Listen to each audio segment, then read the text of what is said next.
in the heart of a sprawling galactic empire where brute strength and overwhelming power were revered.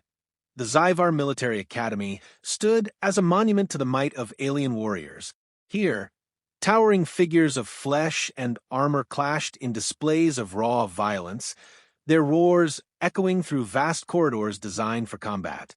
Among these formidable cadets, one human struggled to find his place, a man whose unassuming stature and quiet determination belied a spirit unbroken by constant ridicule. Lucas Kane moved through the Academy's austere halls with the weight of whispered assumptions pressing down on him. Every step was a defiant challenge to the prevailing notion that humans were delicate creatures, unworthy of the fierce battles that define this world. Lucas's presence was an anomaly in a realm where every muscle, every sinew, was honed to lethal perfection. His lean frame and agile movements were stark contrasts to the hulking forms of his reptilian peers and the mechanized titans bred for war. Though his eyes burned with an inner fire, his outward appearance invited scorn, and his gentle demeanor was mistaken for weakness. In a place where power was measured in scars and victories, Lucas's quiet resilience was often overlooked, his true potential shrouded by the shadows of doubt cast by those around him. Rumors swirled like cosmic dust about the man he called Father, a figure of myth and terror whose legacy was as formidable as it was mysterious. Whispers in the corridors suggested that Lucas's lineage might explain his survival in a world where failure was mercilessly punished, yet they also underscored his supposed inadequacy, implying that the only strength he possessed was inherited, never earned. Among the Academy's denizens, one name cut through the murmur of gossip like a sharpened blade: Corvass, the scion of a notorious Drakthar warlord. With a physique that seemed sculpted from the very bedrock of the Academy's unforgiving traditions, Corvass embodied everything that Lucas was not. His laughter, cold and dismissive, reverberated in training arenas and corridors alike, a constant reminder of the chasm between the dominant warriors and the solitary human who dared to dream of greatness. Every encounter between them was a brutal lesson in power imbalance. Corvass relished every opportunity to humiliate Lucas, his taunts dripping with the venom of superiority. A fragile relic, he would sneer, his words laced with contempt that stung sharper than any physical blow. It was in these moments of public degradation that Lucas's silent vow to rise above his perceived limitations was forged, a vow that pulsed beneath his skin, waiting for the chance to ignite. Yet, even as the Academy's relentless drills and harsh punishments sought to mold its cadets into perfect instruments of war, Lucas clung to a quiet defiance. His days were marked by grueling training sessions where every defeat carved deeper lines of resolve into his character. In the face of overwhelming odds, he learned to harness his agility and intellect, adopting a style of combat that relied less on brute force and more on cunning and precision. Still, each encounter with Corvass served as a stark reminder of the world's unyielding prejudice against the human form, a prejudice that threatened to crush his aspirations before they could fully bloom. The tension within the Academy reached a fever pitch on a day when the air itself seemed charged with anticipation. As the cadets gathered for a pivotal training exercise, the atmosphere was heavy with the expectation of violence and spectacle. Lucas, aware of the eyes fixed upon him, felt both the burden of his lineage and the sting of doubt from those who believed his struggle was futile. In the midst of the arena's harsh light and the roar of an expectant crowd, the clash between Lucas and Corvass was set to become more than a simple test of strength. It was a battle for the very soul of what it meant to be human in a universe that revered might above all else. As the first blows were exchanged and the echoes of clashing combat filled the air, a fragile yet unyielding determination took hold in Lucas's heart. Each maneuver he executed, each tactical feint that allowed him a fleeting moment of advantage, was a silent declaration that true strength could not be measured solely by physical might. Even as Corvass's blows rained down with the certainty of predestined defeat, the seeds of rebellion were being sown in the depths of Lucas's resolve. In that crucible of pain and humiliation, a promise was made, a promise that the story of Lucas Kane was far from over, and that the legacy of his enigmatic father would soon ignite a transformation that no one, least of all his detractors, could have anticipated. The combat arena of Zyvar Military Academy was a coliseum of metal and stone, an unforgiving battlefield where cadets proved their worth through unrestrained violence. The air carried the acrid scent of scorched training armor, mingling with the electric hum of containment barriers that flickered ominously around the fighting pit. Today, the spectacle was not merely another test of skill, but a public judgment, a demonstration of strength that would cement the Academy's hierarchy. At the center of the pit stood Lucas Kane, his lean form a stark contrast to the monstrous figure across from him. Corvass, towering and draped in the ceremonial war harness of his Drakthar lineage, rolled his shoulders, his plated musculature flexing in anticipation. His reptilian eyes glowed with amusement, as if savoring the feast of impending domination. Around them, cadets of all species gathered, their murmurs blending into a unified wave of expectation. They had seen this play out before. Lucas Kane, the fragile human, subjected to yet another cruel display of power. But today was different. Today was sanctioned, official, unavoidable. There would be no retreat, no interruption. Try not to break too quickly, Kane, Corvass taunted, his voice thick with derision. I want to enjoy this. Lucas said nothing. His heart pounded, a steady drum beneath his ribs, but his face remained unreadable. He knew this fight was unwinnable, knew that no technique or strategy could bridge the vast gulf between his body and the raw force Corvass wielded so effortlessly. The Drakthar's strikes could shatter reinforced plating. Lucas's fists would barely register against that thick hide. Still, he raised his hands into a defensive stance, his fingers steady, his feet light. The signal blared. Corvass moved first, a blur of scaled destruction. Lucas dodged the initial strike, rolling under a sweeping arm that could have crushed his ribs. He pivoted, aiming for a counterstrike, quick, precise, aimed at the nerve clusters just beneath the Drakthar's outstretched limb. But it was like striking a mountain. Corvass barely flinched before retaliating, a brutal backhand that caught Lucas's shoulder and sent him staggering. Laughter rippled through the audience. Lucas gritted his teeth and adjusted a stance. He had trained for speed, endurance, adaptability, qualities that served him well in simulations against drones, against cadets who fought with structured discipline. But Corvass was chaos wrapped in muscle, a living weapon whose strikes came with the force of a battering ram. The next assault came too fast. A feint to the left, a sudden hook to the ribs, then an elbow driving down onto Lucas's back. The ground met him with unforgiving force. The impact left stars bursting behind his eyes, but he pushed himself up before Corvass could gloat. A mistake. The Drakthar seized him by the collar and lifted him effortlessly, his claws tightening just enough to hint at the damage they could inflict. Pathetic, Corvass mused, shaking his head as if disappointed. I expected at least some resistance. Lucas clenched his jaw. He could feel the weight of every watching eye, every whisper of scorn, but he refused to surrender. He twisted, breaking free of the grip, and landed a sharp kick to Corvass's knee, just enough to disrupt his balance. The moment of instability gave Lucas room to retreat, but Corvass recovered instantly, his amusement shifting to something colder. The next blow came like a war hammer. Lucas barely registered the movement before the force of the strike sent him crashing into the containment barrier. A searing jolt ran through his body as the energy field discharged upon impact, adding an extra layer of agony to the already brutal assault. He slumped forward, his limbs sluggish, his breath coming in ragged gasps. The crowd erupted into cheers, the sound thick with cruel satisfaction. Corvass turned to them, raising a fist in mock victory. And this, he announced, his voice carrying over the din, is the legacy of the so-called human warriors. A fragile body, a broken will. He crouched beside Lucas, gripping his hair and forcing him to look up. Tell me, Kane, where is that infamous human resilience now? Lucas spat blood onto the ground, his expression defiant despite the pain lacing every breath. You're talking too much.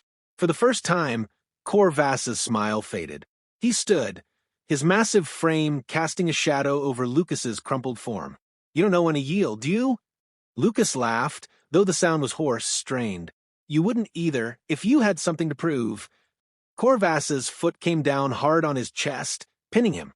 The pressure was unbearable, a slow, crushing force designed not to kill, but to humiliate, to remind him of his place. Lucas fought to breathe, to push back, but his strength was fading. The world tilted at the edges of his vision. "Enough," a voice called from the sidelines. It was not mercy that stayed Corvass's hand, but amusement. He stepped back, allowing Lucas to slump onto his side, coughing as he dragged air into his battered lungs. The Drakthar turned away, dismissing him with the casual cruelty of a predator that had lost interest. The fight was over. The outcome was never in question. As the crowd dispersed, Lucas remained where he had fallen, his body aching, his pride bruised but intact. He could still hear their voices, mocking, dismissive, treating him as an afterthought. But he did not close his eyes, did not succumb to the pull of unconsciousness.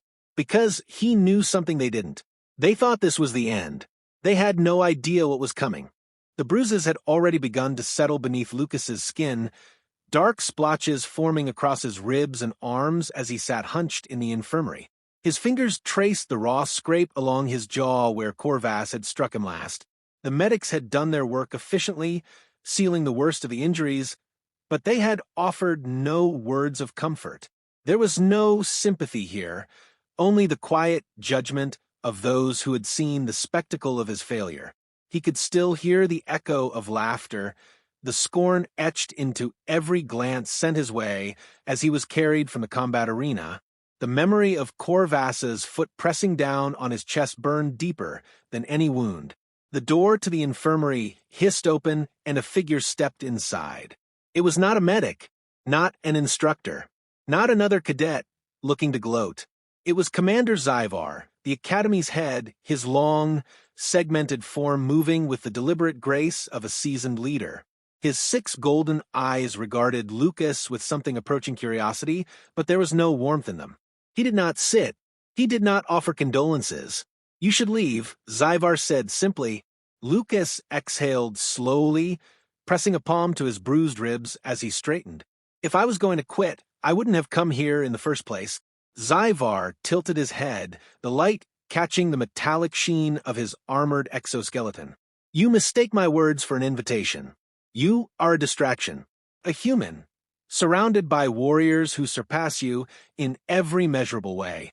Your continued presence here serves only to amuse those who watch you fail." Lucas clenched his fists beneath the infirmary cot. He would not give them the satisfaction of breaking. "I'll earn my place." The commander emitted a low, chittering sound, laughter, though without true mirth. "Your spirit is admirable, but spirit does not win wars.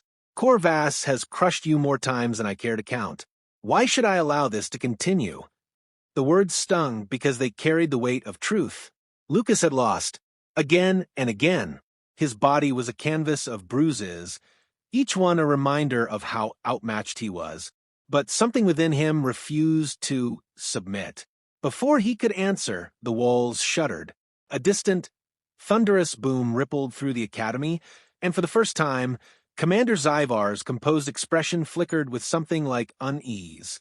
A crimson glow washed over the room as emergency lighting engaged, and Lucas felt his breath catch. This was no routine disturbance. Then the alarm screamed to life. Zyvar turned sharply, activating the embedded communicator along his forearm. "Report." A crackle, then a panicked voice. "Unidentified vessel has entered restricted airspace. Defenses rendered ineffective. Stand by. It's initiating landing procedures directly on Academy grounds." Another shudder, closer this time. The Academy's defenses were formidable, designed to repel hostile incursions from orbit, and yet something had bypassed them entirely. That alone was enough to send a ripple of unease through Lucas's spine. Zyvar's golden eyes snapped toward him, his mandibles tightening. "What have you done?" Lucas opened his mouth, but the words never came. because at that moment, every communicator in the Academy buzzed with a new transmission.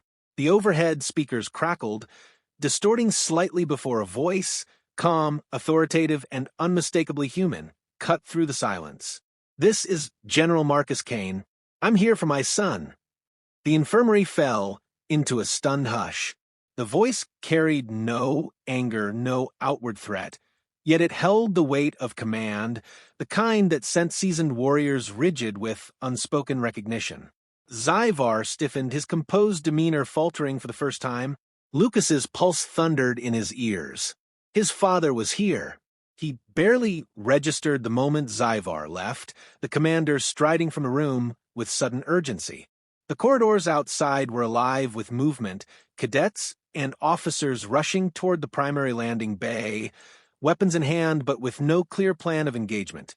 Because how did one prepare for the arrival of Marcus Kane? Lucas pushed himself upright, his legs unsteady but fueled by adrenaline.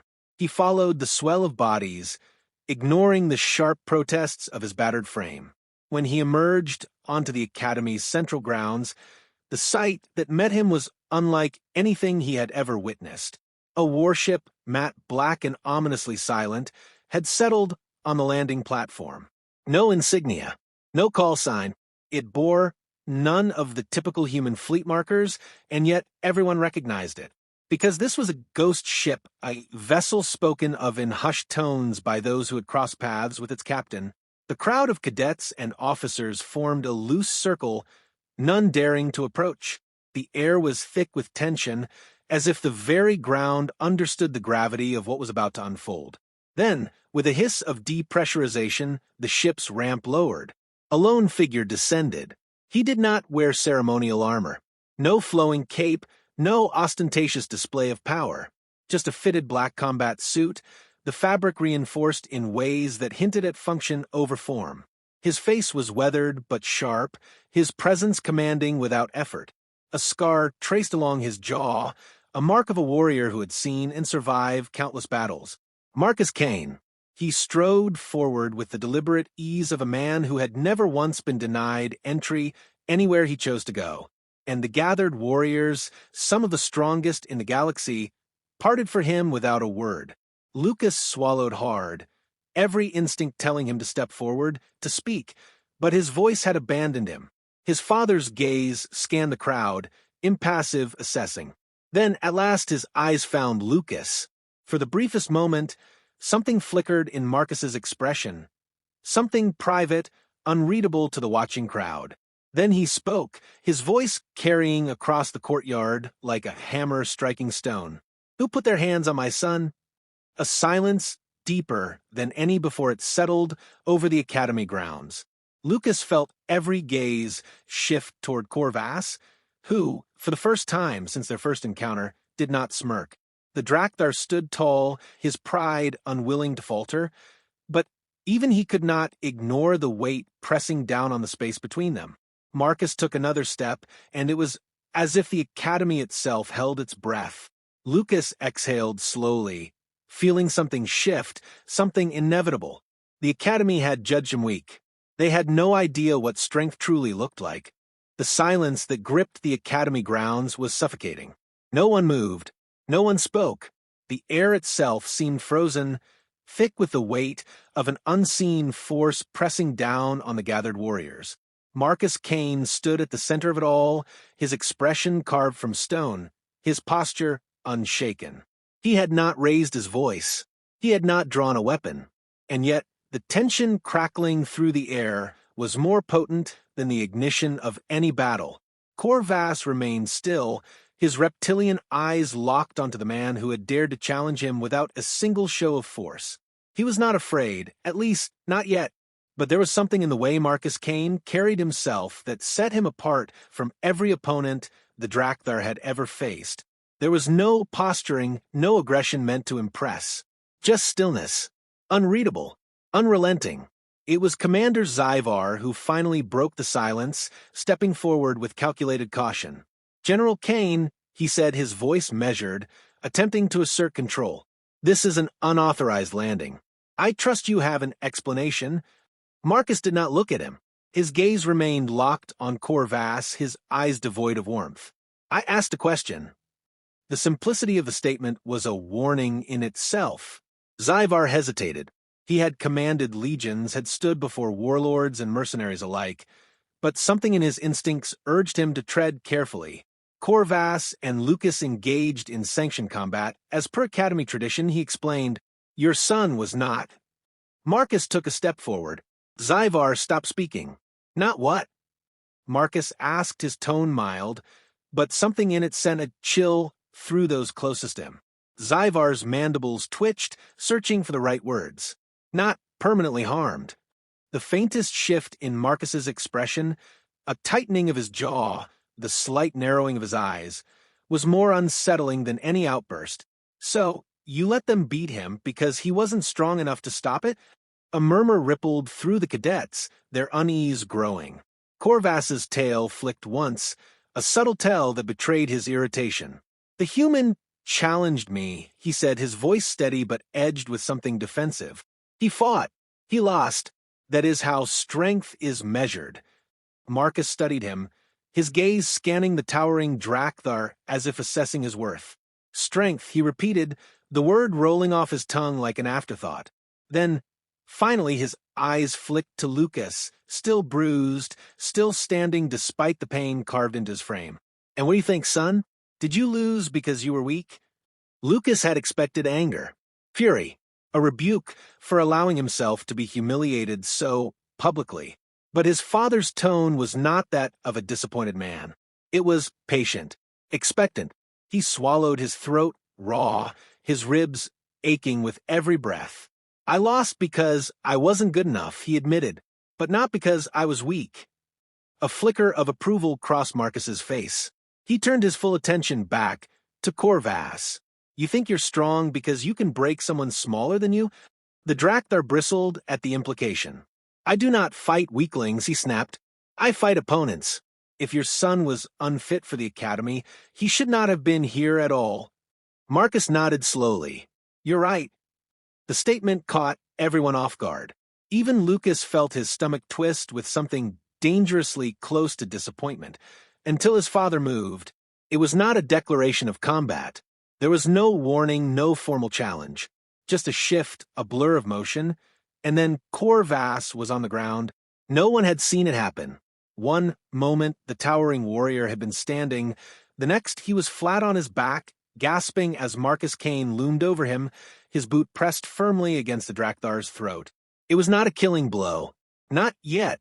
But the effortlessness of it, the sheer precision, sent a cold wave of understanding through every spectator. Marcus had not just struck him. He had ended him before the fight had even begun. Corvass snarled, his body tensing, preparing to throw the human off. Marcus applied more pressure, just enough to remind him that moving was a mistake. "Still think strength is measured by breaking those weaker than you?" Corvass's claws scraped against the ground. His chest rose and fell in short, angry bursts, but he did not speak, did not move, because he understood. Strength was not in brute force. It was in control, in restraint. Marcus had put him down without needing to hurt him.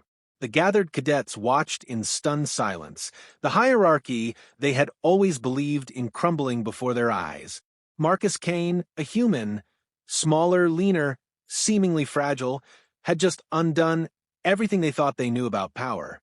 He stepped back, allowing Corvass to rise, though the Drakthar did so slowly, the weight of the moment heavier than any physical wound. Marcus turned to Zyvar. "My son stays." The commander hesitated. Then, with measured deliberation, he inclined his head. "Your son stays." Marcus exhaled, the tension in the air finally releasing, though it left a charge in its wake, something unspoken, something irreversible. He turned back to Lucas and clapped a firm hand on his shoulder. "You have a lot to learn," he said simply. Lucas nodded. "I know." Marcus's grip tightened for just a moment, a silent acknowledgement, a promise. Then, without another word, he turned and strode back toward his ship, leaving behind a son who no longer stood alone in the eyes of those who had doubted him. The Academy had changed, It wasn't in the structure or the rules, nor in the training schedules or the rigorous drills. It was in the way they looked at him now. The whispers were still there, but the scorn had faded, replaced by something quieter, more uncertain. For the first time since arriving, Lucas Kane was no longer dismissed outright. He wasn't a joke, wasn't an afterthought. Not after what had happened. The memory of his father's arrival still lingered in the minds of every cadet and instructor. The way he had moved, not like a brawler, not like a brute, but like a force of nature so precise it didn't need to flaunt its power. Marcus Kane had walked into the academy like he owned it, without ever having to say the words. And in the span of mere moments, he had rewritten the unspoken laws that governed this place. Lucas felt the weight of that legacy pressing down on him with every step he took. He stood at the edge of the training grounds, watching as the sparring drills played out. Warriors of all species clashed, their movements practiced, powerful, deliberate. He had been here countless times before, always on the outside, always fighting to keep up. But now, as he moved toward the center, a ripple of awareness spread through the cadets. Some glanced his way. Others murmured under their breath. And then Corvas turned. The Drakthar stood with his arms crossed, his reptilian gaze unreadable. The bruises from their last fight had long faded, but the memory remained, etched into both of them in ways neither could ignore. Lucas stepped into the training circle without a word. Corvas studied him for a long moment before finally stepping in as well. The watching cadets fell silent, drawn into the moment. No instructors stopped them. No one dared to. Corvas rolled his shoulders. "Your father fights with precision," he said, voice low. "No wasted movement. No arrogance. Just control." Lucas nodded. "I know." The Drakthar exhaled through his nose. "Can you?" It was not a taunt, not a challenge meant to humiliate. It was a question, a genuine one. Lucas took his stance. Corvas struck first, fast and brutal. Lucas barely dodged, the wind of the blow brushing against his skin. He adjusted, moving before the next strike came, reading the attack before it landed. His father's lesson echoed in his mind. Control. He shifted, sidestepped, countered, not with brute force, but with understanding. Corvas's strength was undeniable, but Lucas was no longer trying to match it. He was redirecting it, turning it against itself. A pivot, a feint, a well-placed strike. And then Corvas was on the ground. The training yard fell into stunned silence. Lucas stood over him, breathing steady, heart hammering in his chest, but not shaking. Corvas stared up at him, then let out a slow, rumbling laugh. "You learned." Lucas offered his hand. After a long moment, the Drakthar took it, and across the training yard, the academy truly saw him for the first time.